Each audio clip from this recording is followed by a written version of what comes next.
All right, surf fans, welcome back to the YouTube channel. Today we're talking about something really dear to my heart. We're talking about swell interval. What is it and why it matters, especially if you're interested in surfing beach breaks in Nicaragua. But honestly, it's the most important thing for reading a surf forecast. It's the most important thing. It matters more than anything else in the forecast. And a lot of people do not understand swell interval and what it means. So we're gonna break it down for you really quick with some good little examples. We're here in Playa Tesoro.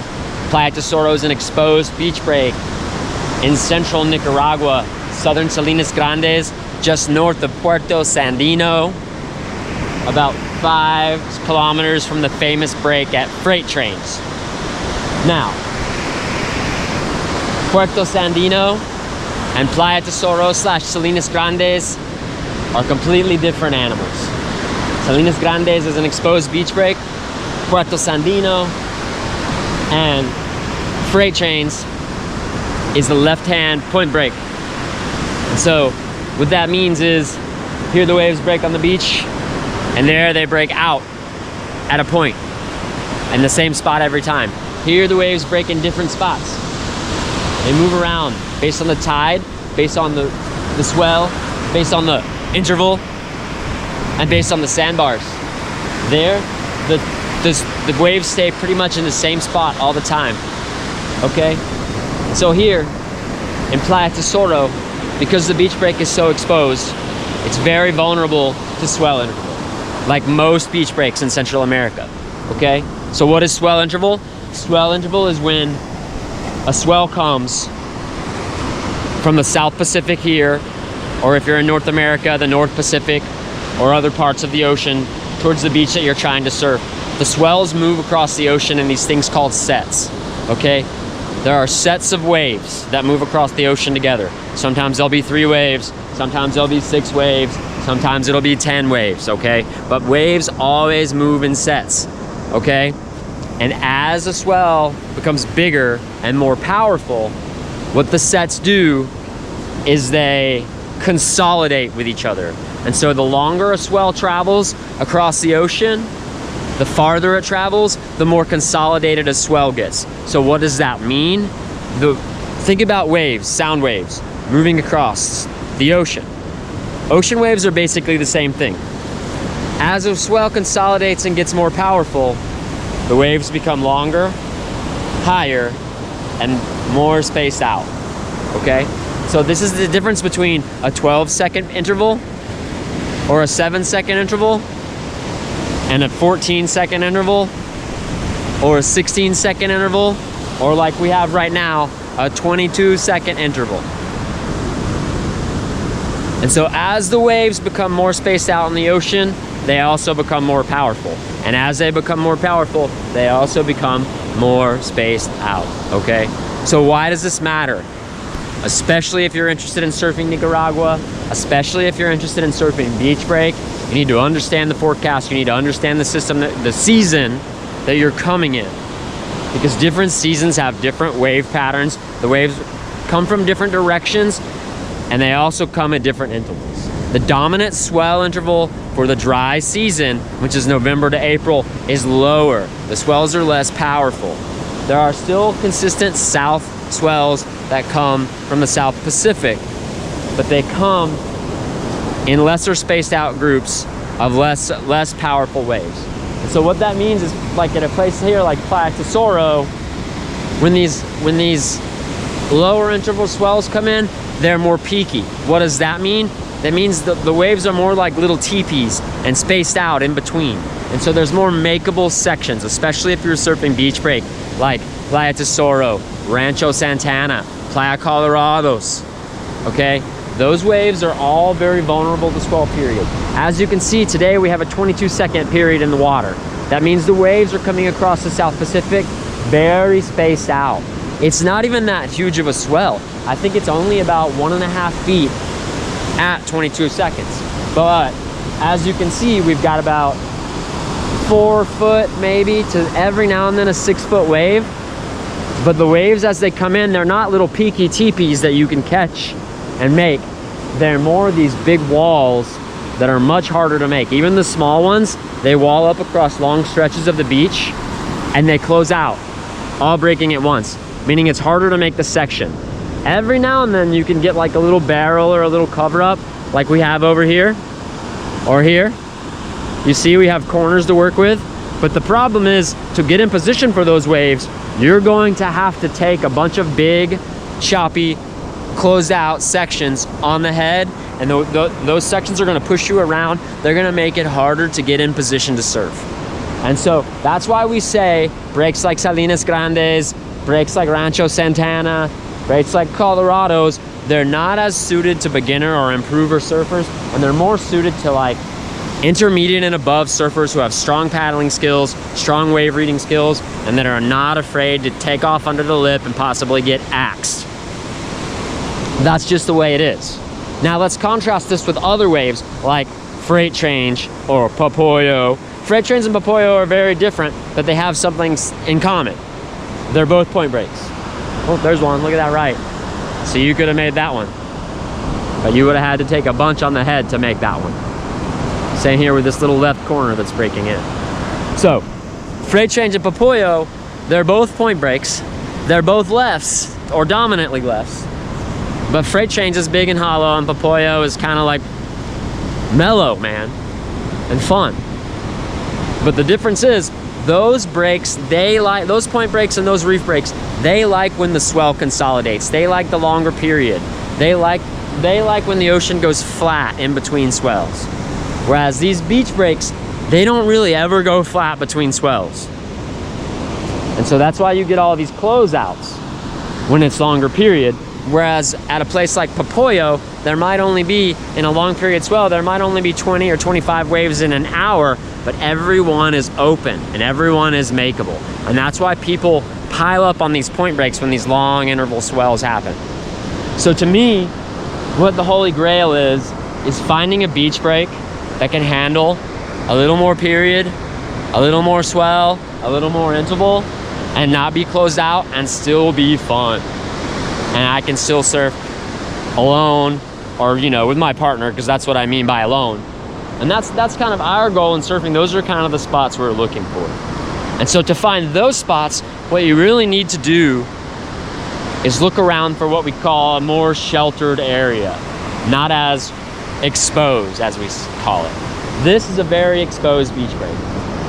When these swells come in, you're not gonna be able to score so hard here. You're gonna have days in between when these swells are big, especially during the wet season from May to October, where these big powerful swells come, and you're gonna have days where you can't surf. Look at that wall down there. Yeah, that's like unmakeable pretty much. It looks almost makeable, but as you can see, it's just closing out big walls. And so when you find one of these sheltered beach breaks, they'll often not break when it's small. And so that's the trade-off. You have to know the swell, you have to know where you're going, and you have to make decisions based on that. A little corner right there, that's definitely makeable.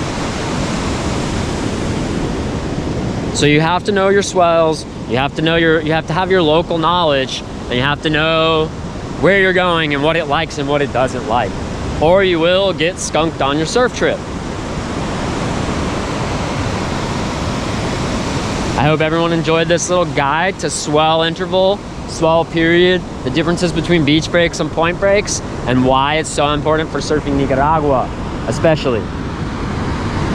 But this knowledge, it's applicable to everywhere you could go surf, everywhere. So next time you look at the swell forecast, don't just look at the wind direction, don't just look at the swell direction, don't just look at the tide, also pay attention to that interval rating, because that's what determines how powerful, not powerful, or how walled up, or how peaky, walled up, peaky, a swell is going to be. This is Sigma Surf Nicaragua. We're making content down here for another couple of months. We got some cool stuff coming your way. We're headed to a different beach break today to catch this swell where it needs to be. Pura vida. Thanks everybody for tuning in. Thanks everybody for supporting me over the last year. We appreciate you. We are growing fast. Almost 1,000 subscribers. Pura vida. Time to chase some swell.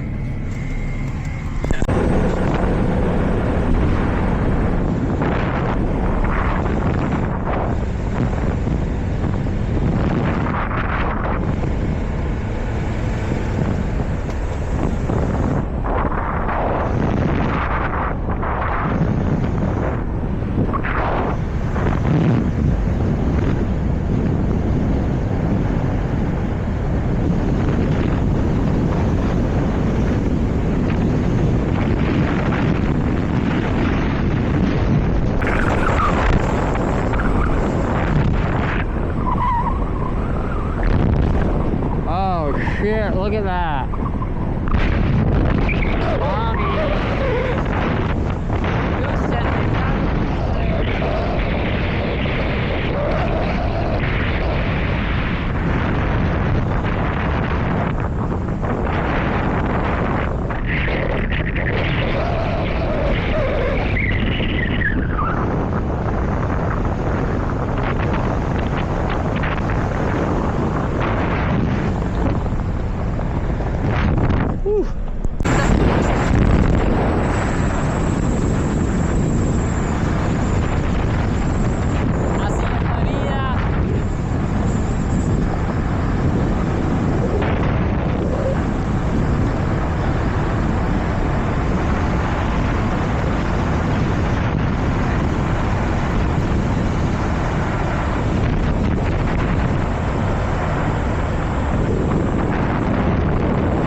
Brum brum.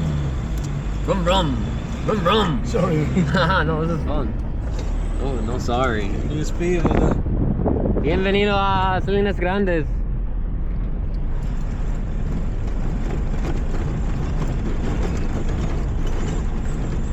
Una parte de Nicaragua muy rural. Locals live here. It's fucking beautiful.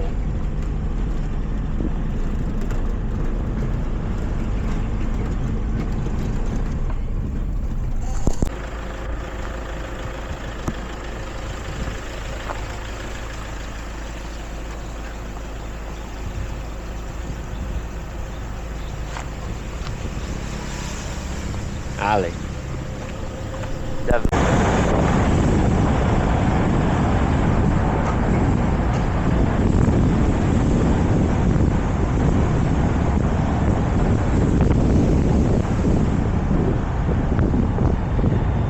Yeah, I know I have a problem.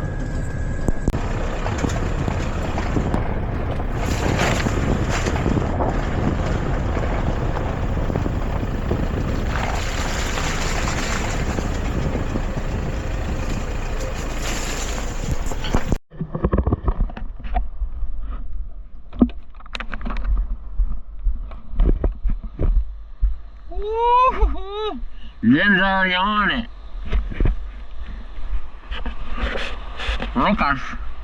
A rocas.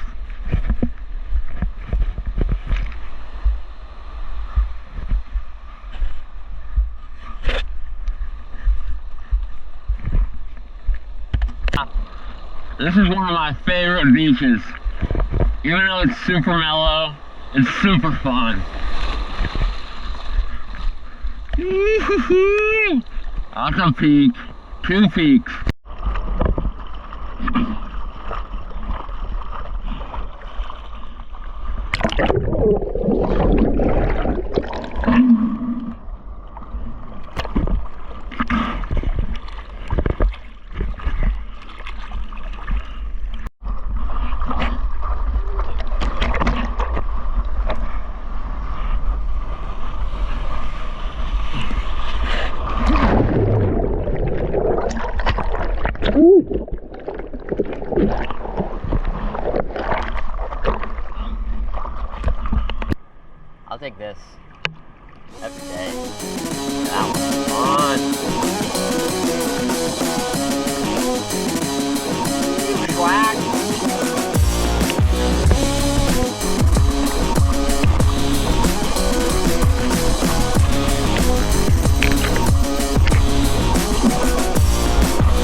So this ties directly in with what I was talking about yesterday. You know, where we just were, it's like super exposed to all the swells.